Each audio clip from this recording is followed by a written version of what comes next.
بسم الله الرحمن الرحيم. الحمد لله رب العالمين، والصلاة والسلام على سيد الأنبياء والمرسلين وعلى آله وأصحابه أجمعين. أما بعد، فحضرة رئيس الحفل وأصحاب الفضيلة العلماء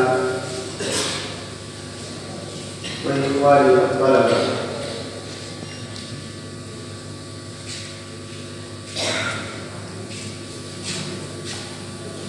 أولاً أهنئ أعضاء النادي الأدبي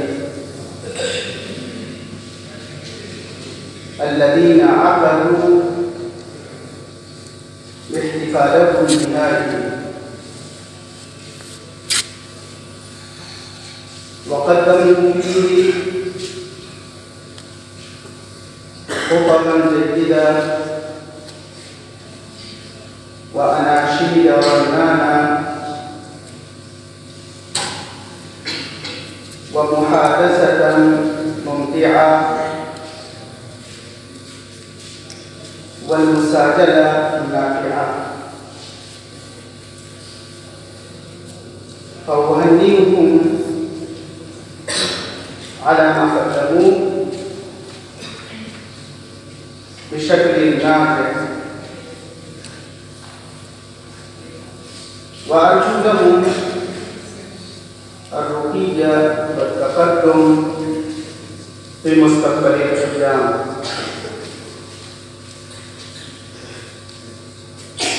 أيها الإخوة،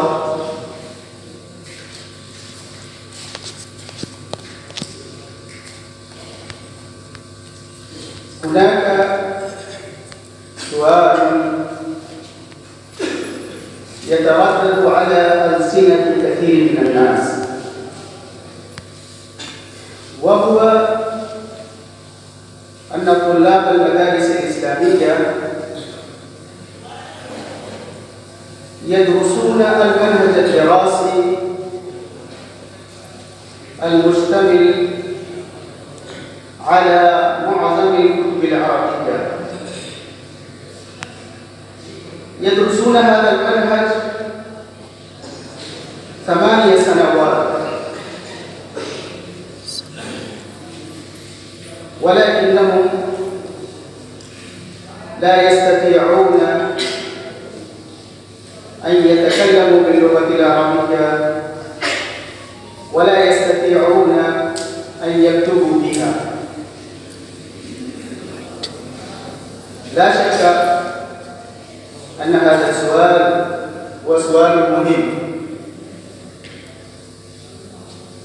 وأن هذه الظاهرة ظاهرة تدعو إلى الدراسة وإلى التفكير. إخوتنا الأعزاء، قد درست هذه الظاهرة وفكرت في هذا السؤال المهم، فتوصلت إن طلاب المدارس الإسلامية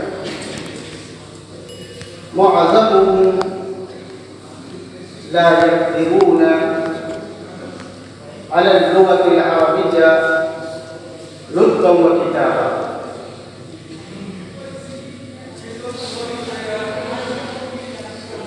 فالإجابة عن هذا السؤال هو أن طلاب المدارس الإسلامية تنقصهم 3 أمور. الأمر الأول الثروة اللفظية والحصيلة اللغوية.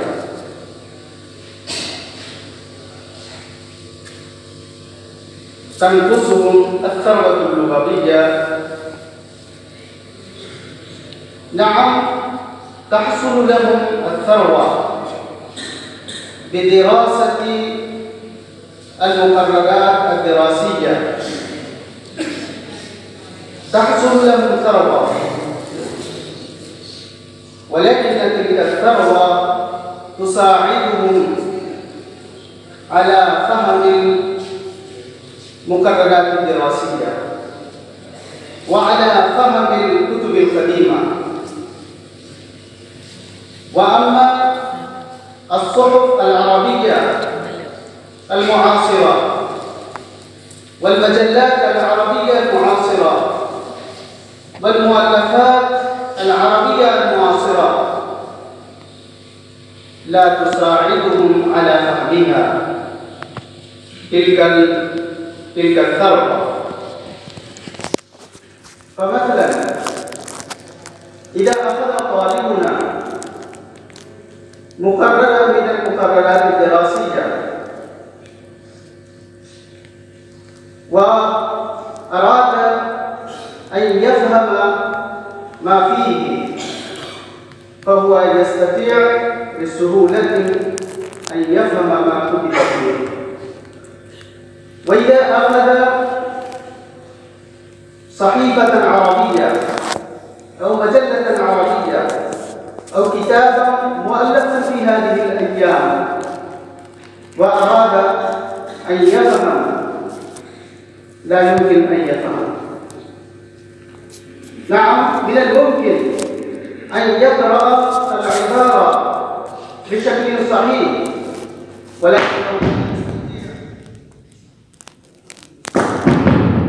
ولكنه لا يستطيع أن يفهم ما في تلك الصحف والمجلات والمؤلفات.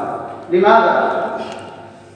لأنه تنقصه الثروة اللغوية التي استخدمت في تلك الصحف والمجلات والمؤلفات. هذا هو الأمر الأول.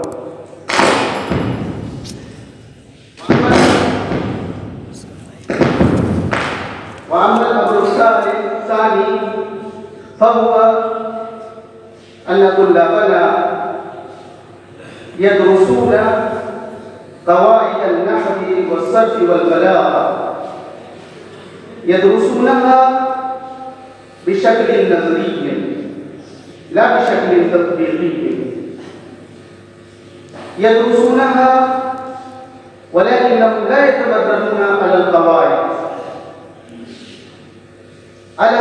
لا يتمرنون على تكوين جمل حسب القواعد،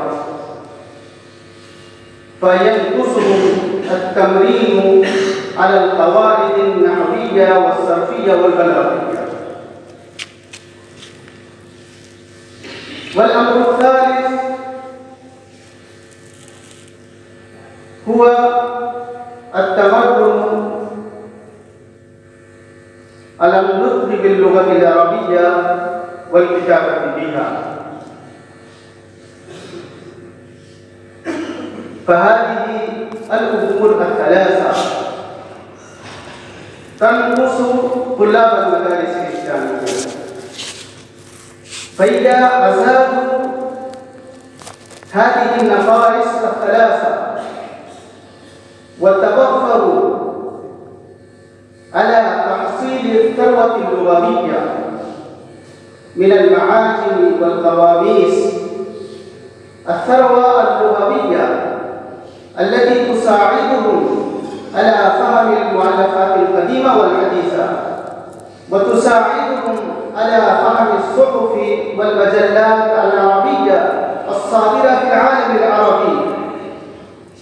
وكذلك وإذا توفروا على التمرن على قواعد اللغة العربية من النحو والصرف والبلاغة، وكذلك توفروا على التمرن على النطق باللغة العربية والكتابة بها، فإذا قاموا بهذه الأمور الثلاثة فبلا شك يقتدرون على اللغة العربية. إنني في هذه المناسبة أحكي لكم قصة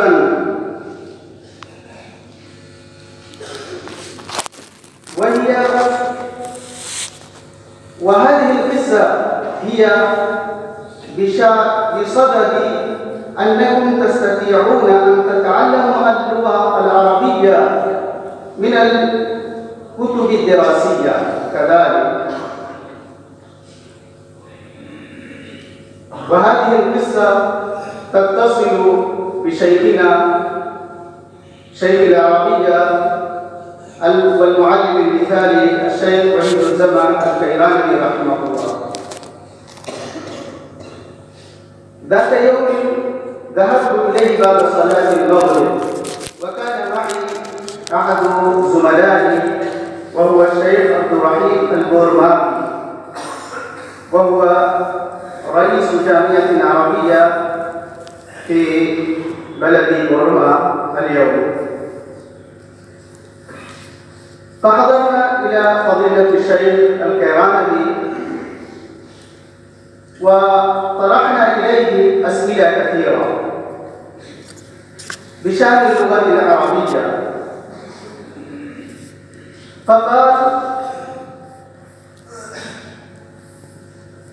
إن اللغة العربية يمكن للطالب أن يتعلمها من المقررات الدراسية. فقال: كيف؟ فأخبر وأرشد. فقال: هل في المقررات الدراسية كتب الفقه مثلا نور الإيزاء؟ فقلت: نعم. فقال: هل في كتاب نور الإيضاح مسبوق كلمة مسبوق؟ فقلت: نعم. قال: يمكن للطالب أن يتعلم اللغة العربية من كتاب الفقه هيا. فقال: مسبوق؟ من هو المسبوق؟ فقلنا: المسبوق هو من فاتته ركعة من الصلاة. فقال: إن كان هو المسبوق فمن السابق؟ فقلنا: الإمام هو السابق. فقال: إن كان الإمام هو السابق فبما سبق الإمام؟ قلنا: سبق الإمام في ركعة. فقال: هناك يستنبط ويستخرج التعبير، فيقال إن فات ركعة فيمكن أن يقال فسبق الإمام بركعة، وإن فاتته ركعتان فيمكن أن يقال سبق الإمام بركعتين، وإن فاتت 3 ركعات فيمكن له أن يقول سبق الإمام ب3 ركعات. فقال: هذا من الممكن أن تستخرج هذه التعابير من أي كتاب تقرأ.